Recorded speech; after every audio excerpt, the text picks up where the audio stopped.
This is the first of 3 lectures from Chapter 16. This first lecture will be about buffers. Buffers are really an exciting topic, and they're critical to our everyday life, particularly in your body.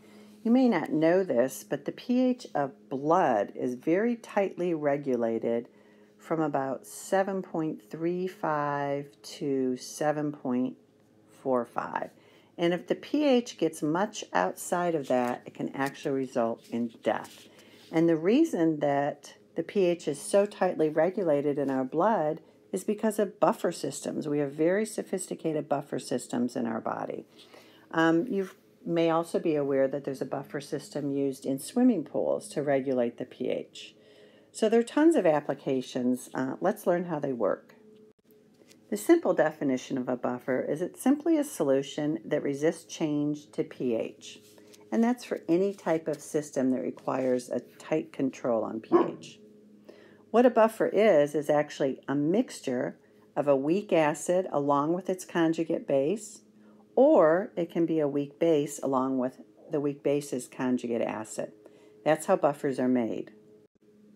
The bottom line is that every buffer has the presence of a weak acid and a weak base, so that if acidic strong acids or bases are added to the system, these strong acids and bases can be gobbled up by the weak acid and base that's present.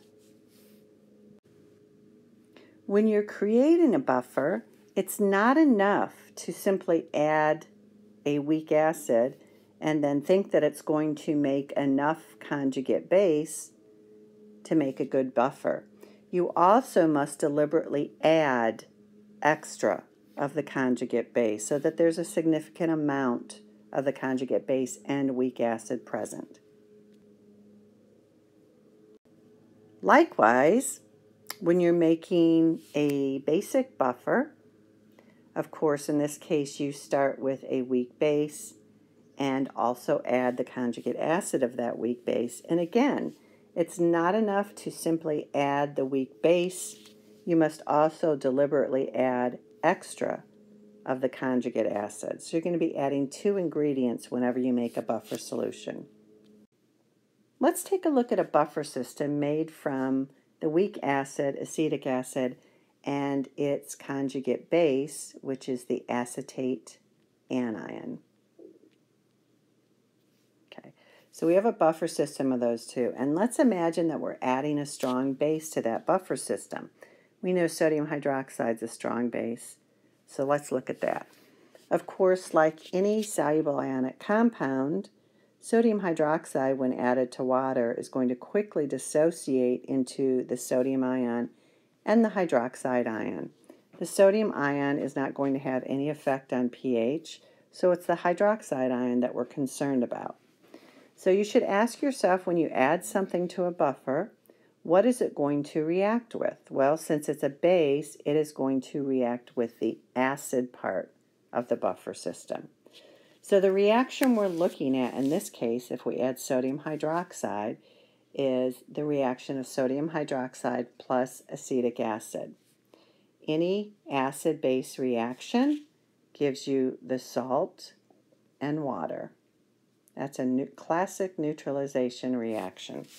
So essentially what has happened is the weak acid portion of a buffer system has chewed up the base that has been added, and as a result, the pH of that buffer system shouldn't have changed very much.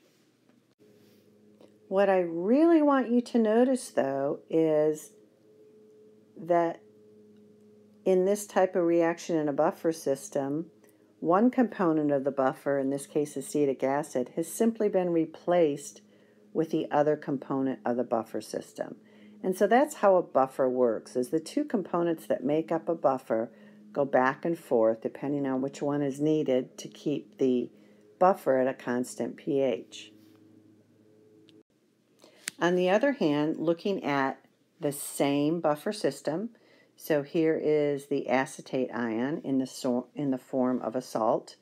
And it's worth mentioning at this point that you can't add an anion. An anion doesn't exist on its own. Okay, there always has to be attached to a cation. So a source of bases is simply an ionic compound or salt. So you want to pick an ionic compound where the cation doesn't react with anything, doesn't change the pH. So sodium is a really common cation if you want to add bases to a solution. So if we add a strong acid to the same acetic acid acetate buffer, which of those two components is it going to react with? Well, since it's an acid, it's going to react with the base portion of the buffer. And so in this case, we have our strong acid reacting with our weak base.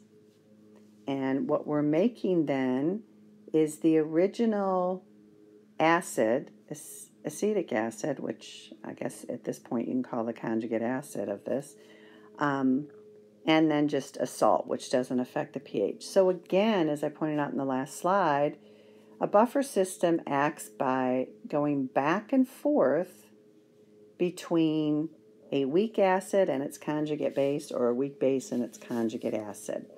So it's important that you have both of these species present and that they can exist in equilibrium to make a good buffer system. Let's look at how we do a calculation involving a buffer system. Let's look at how much the pH actually does change when we add a strong acid or base to a buffer system. You don't have to know how to derive this, but I just want you to have a really rough idea of how we get the equation we're going to use. This particular equation in green is the one we're going to use to calculate pH of buffer systems, but I want you to know where it came from instead of just memorizing it. This is an equation that I will provide on the test because it does get a little complicated. But look at a generic reaction for an acid with water. Of course, we could write the Ka expression for that. But if we rearrange this Ka expression so that we have hydronium ion isolated by itself, we would get something like this. If we take the log of both sides of this equation, and again, it's not something I'm going to expect you to know, but if we take, we're going to say take the minus log of both sides of these equations, okay? Remember what minus log of the hydronium concentration equals? It simply equals pH. And likewise, the minus log of Ka, which is right here, is equal to pKa. Okay? And so just to give you an idea that we just didn't come up with this equation, pull it out of our hats. All right, so this equation is called the Henderson-Hasselbalch equation.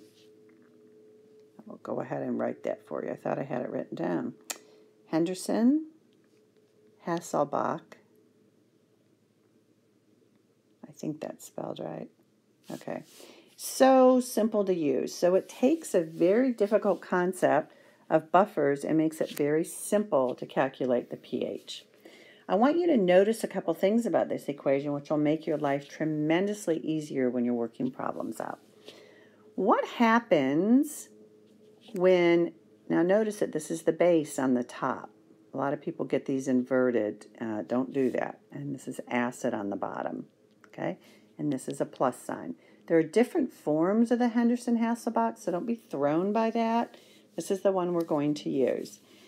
But what if the concentration of the conjugate base equals the concentration of the weak acid?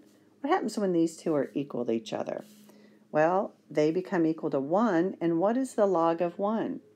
It is 0. So when these two are equal to each other, guess what happens? That means that pH equals pKa only when the two concentrations are equal. That's pretty slick, because often a problem will give you Ka and ask you to solve for pH. So you look, and if the two concentrations are the same, you don't have any calculation to do whatsoever. There are some conditions that make a buffer more effective than other conditions, and these would be concepts that you need to understand for your test or quiz.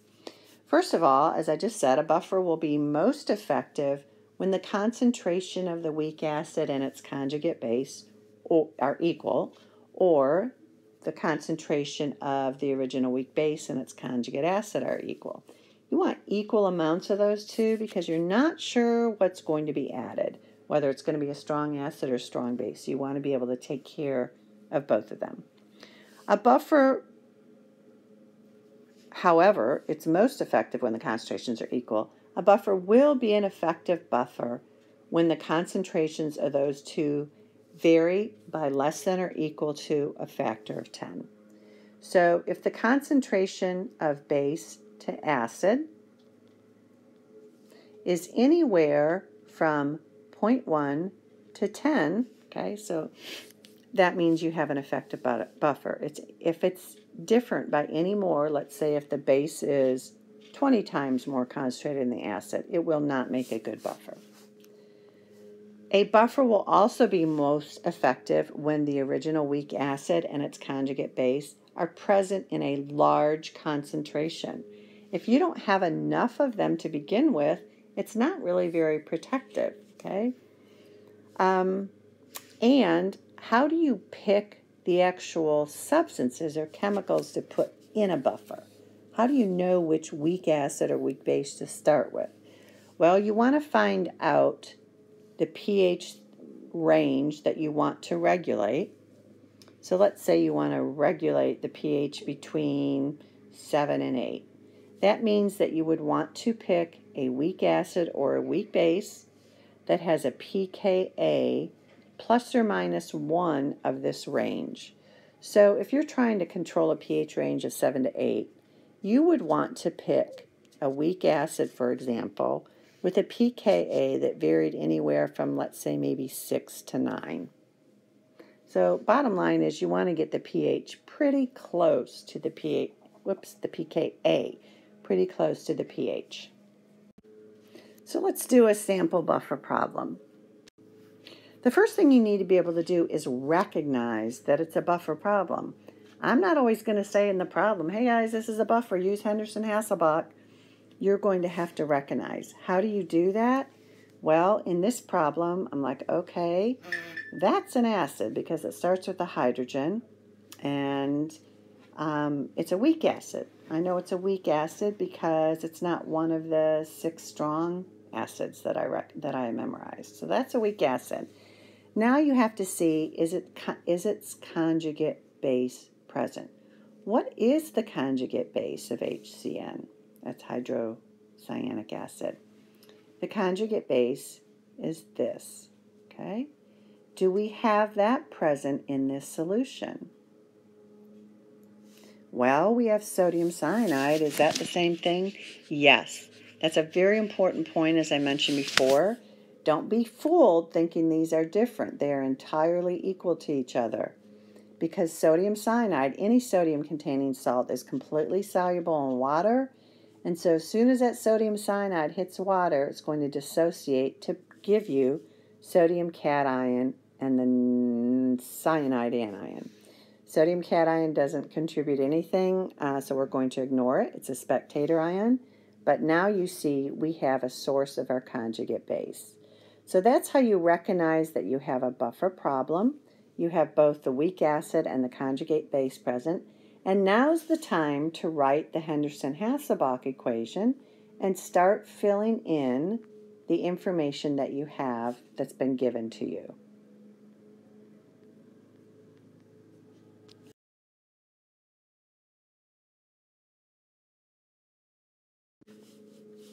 You'll notice I go back and forth. The Henderson-Hasselbalch equation is usually generically presented as B over A, base over acid, but the base, of course, is the conjugate base, and so I'm just writing it a little bit more specifically here, but they're essentially equivalent.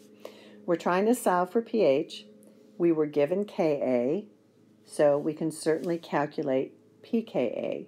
How do you do that? Just like, remember what P means? That little P means minus log of whatever. So what is minus log of the Ka? Okay. The concentration of the conjugate base, and that comes from the sodium cyanide, is 0.2 molar. The concentration of the original weak acid, hydrocyanic acid, is 0.50 molar. When you plug all this into your calculator, make sure you can do it, okay? You want to take this ratio of base to acid before you take the log of it. And don't forget the minus sign. You get a pH of 8.91. Does that seem reasonable? Yeah, I guess you don't have anything to base that on now.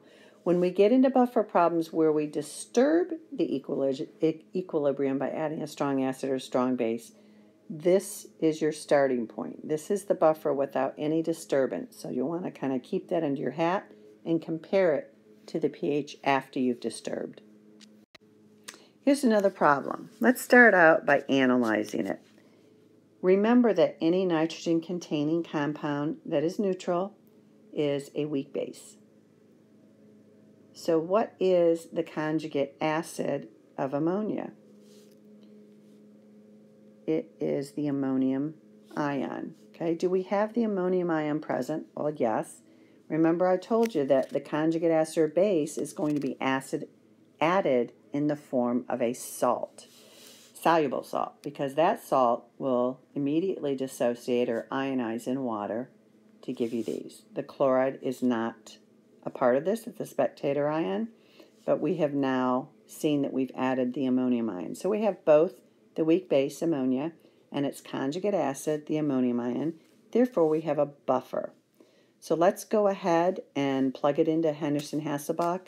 You need to be very careful because the Henderson-Hasselbalch form of the equation we're using has Ka, and this problem has given you Kb. So the first thing we need to do is calculate Ka. Ka is Kw divided by Kb. 5.6 times 10 to the minus 10 is Ka, which is what we need for Henderson-Hasselbalch. We're trying to solve for pH. We can now get pKa. pKa is simply, as we did before, minus log of 5.6 times 10 to the minus 10. And the concentration, remember the base goes on top, of the ammonia is 0.4 molar. And the concentration of its conjugate acid in the form of ammonium chloride is 0.1 molar. When you plug these in, you get a pH of 9.85 for the buffer system by itself. Here's one more. I want you to go ahead and try this one on your own. It's just a matter of plugging and chugging into the Henderson-Hasselbalch. So put the video on pause, and when you're ready, go to the next slide and see if your answer is correct. How'd you do? Did you get the right answer? This should have been your setup.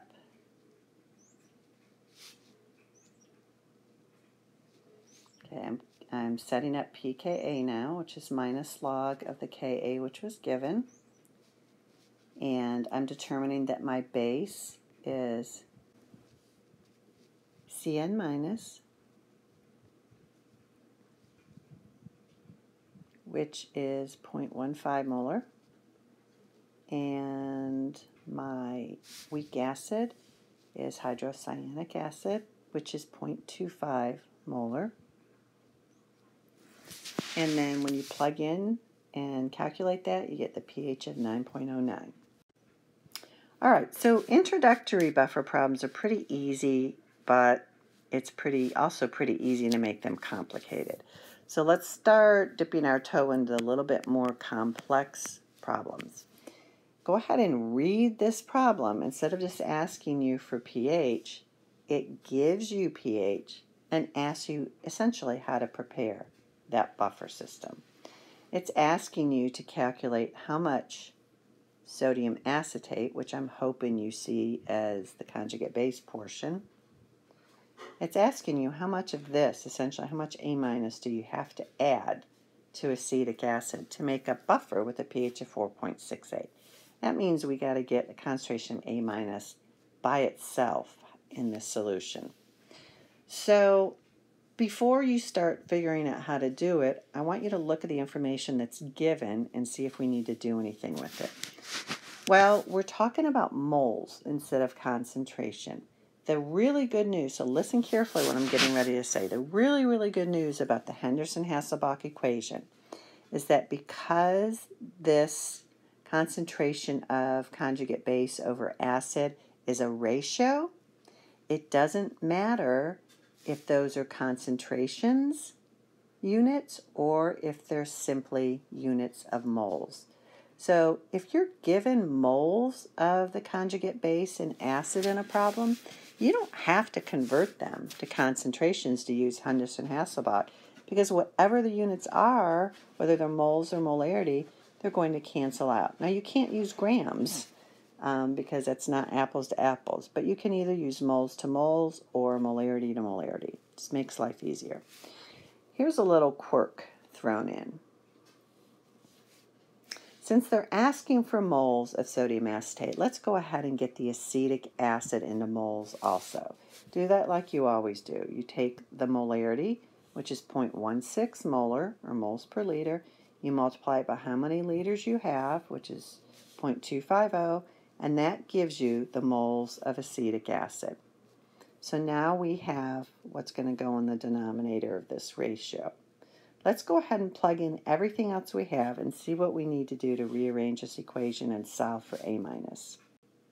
I rewrote Henderson-Hasselbalch just to kind of make a big point that you can use it in terms of moles rather than concentration.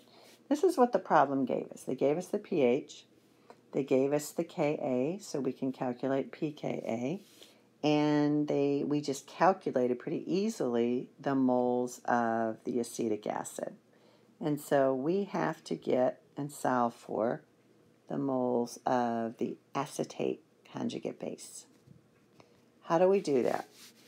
Well, the pKa is 4.74 when you take the minus log of this.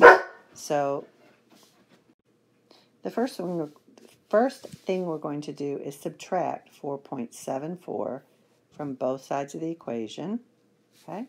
And this is how we get to here. And now how do we get rid of logs? It's log log base 10.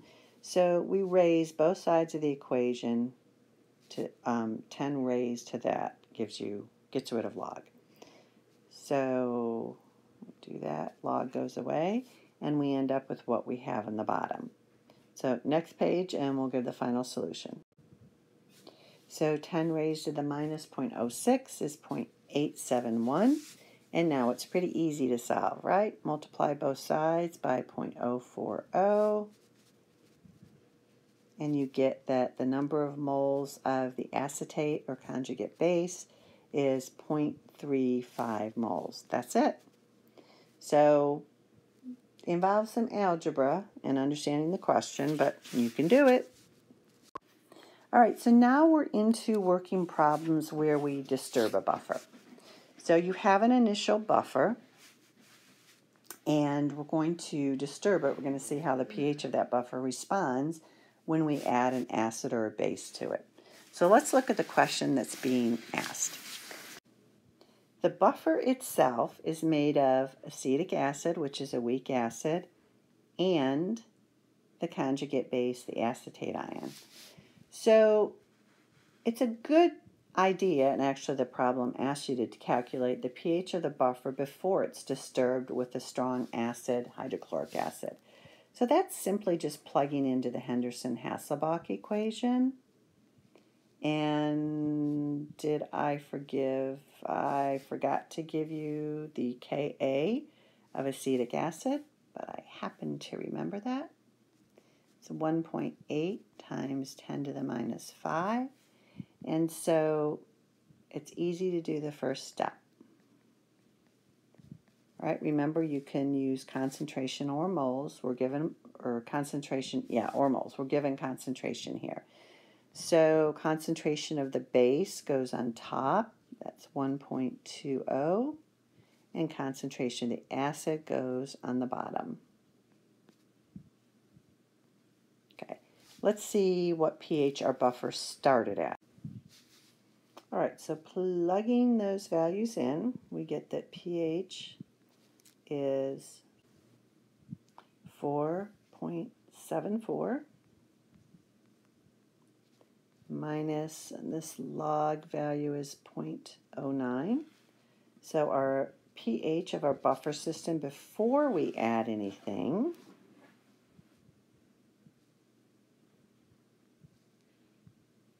is 4.65. I'm thinking this would be a really good free response question on your next test. It's multi-part though. Part A notice of the question asks you, what would the pH be if you added this amount of hydrochloric acid to water? What students like to do at this point is make that a very complicated problem. I want to emphasize to you not to forget the very simple problems. Hydrochloric acid is a strong acid. If you're adding it directly to water, not a buffer system where it's going to interact, but just to water, all you do is use minus log of the concentration of that HCl and you'll get pH. Let's look at that on the next page. All right, so we've started with 0.1 molar or moles per liter of HCl. And how much of it have we added? We've added 10 milliliters. Okay, so we've added 0.010 liters.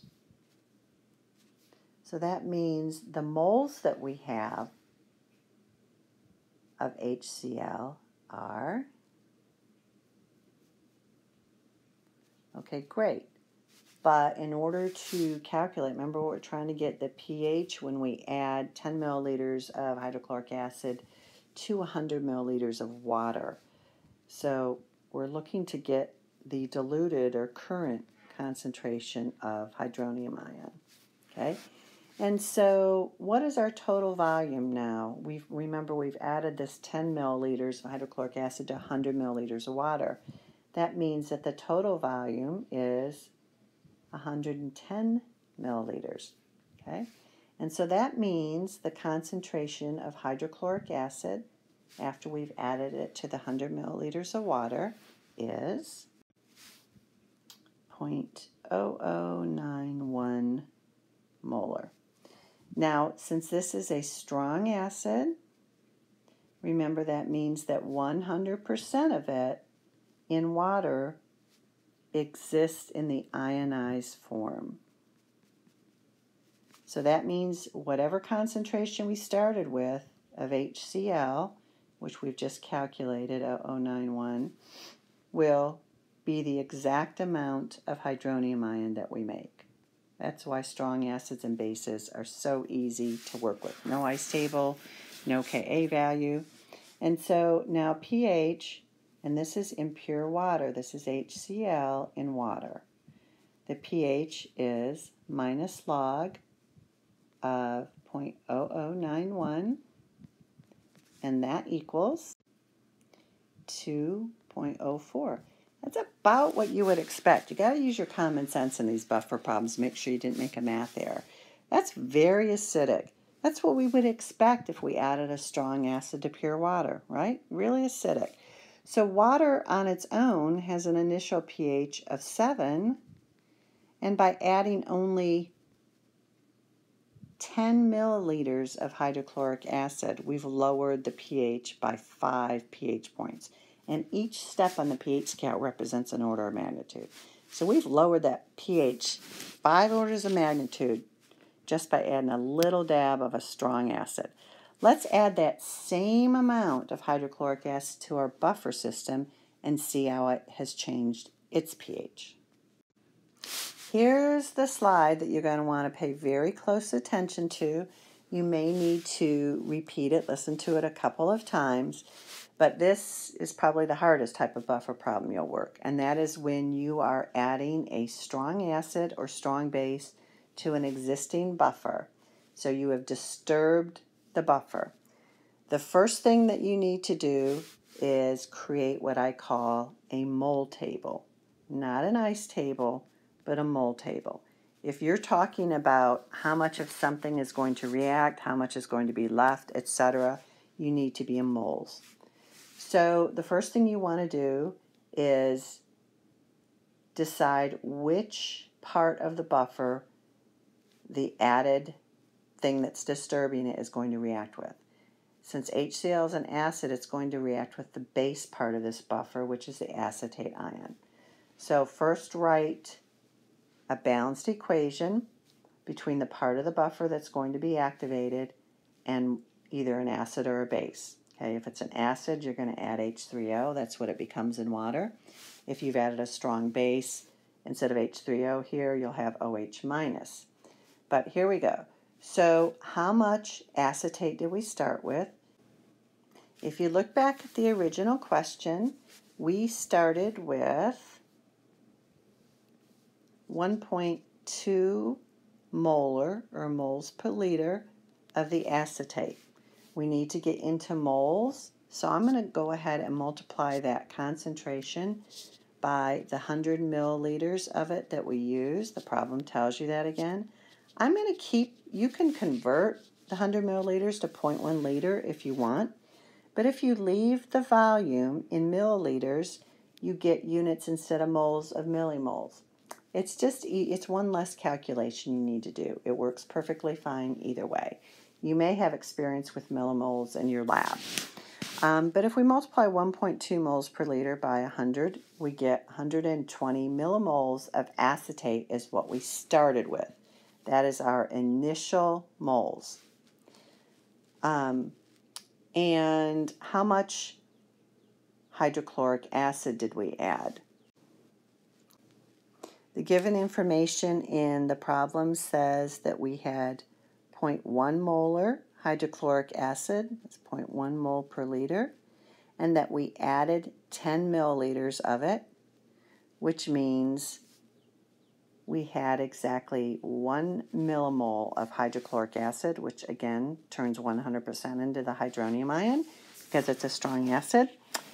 And how much of the original acetic acid did we start with? That was 1.5 moles per liter to begin with.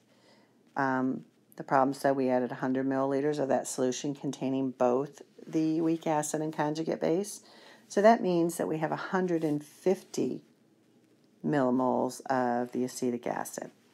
So all of the strong acid that you added will react 100% because it is a strong acid, and that means all 1 millimole of HCl added will react. So we subtract 1 millimole of the acetate because that's what it's going to react with, and so at the end we have only 119 millimoles of the acetate instead of the original 120. The hydronium ion is going to be gone now because it all reacted. And what do you make when you react acetate ion with hydronium ion? You remake the acetic acid. So we've increased the amount of acetic acid by 1 millimole.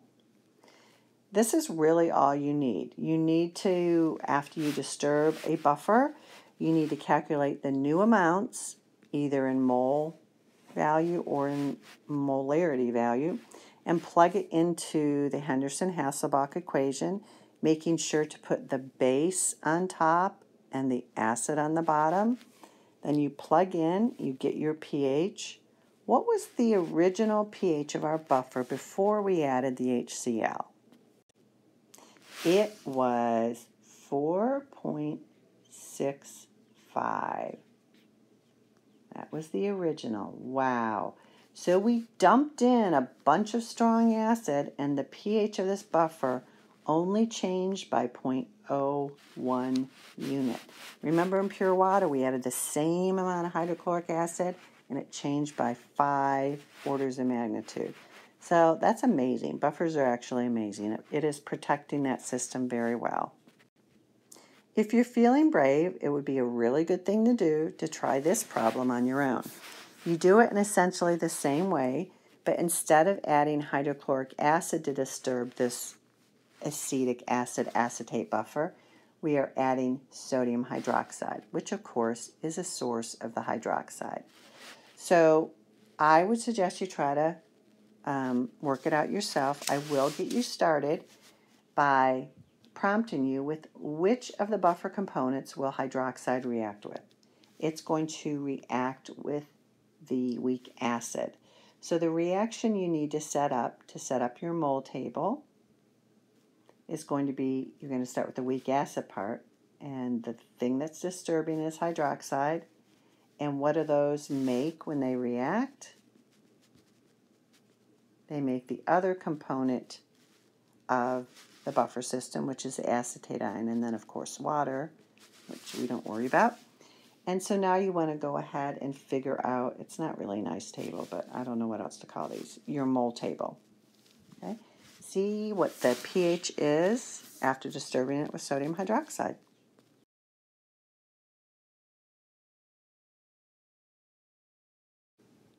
So the original millimoles of the acetic acid and acetate are the same.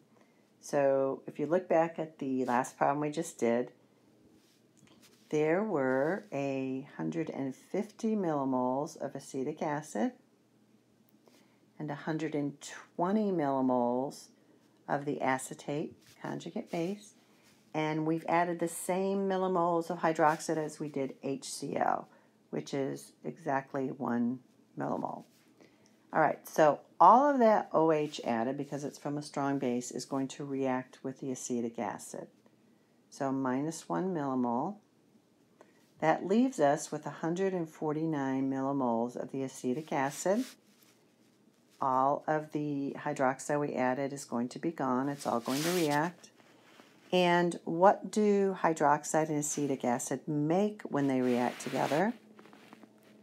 They make the acetate ion, because hydroxide snatches the acidic proton off of acetic acid. So we're adding 1 millimole to the acetate for a total of 121 millimoles. Now simply plug in to the Henderson-Hasselbalch equation. So the pKa, if you look back at the previous problems we worked, is 4.74.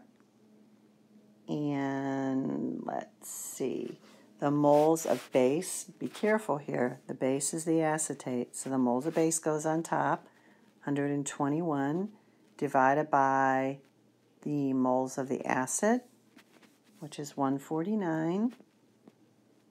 And again, just showing you that units don't matter in that.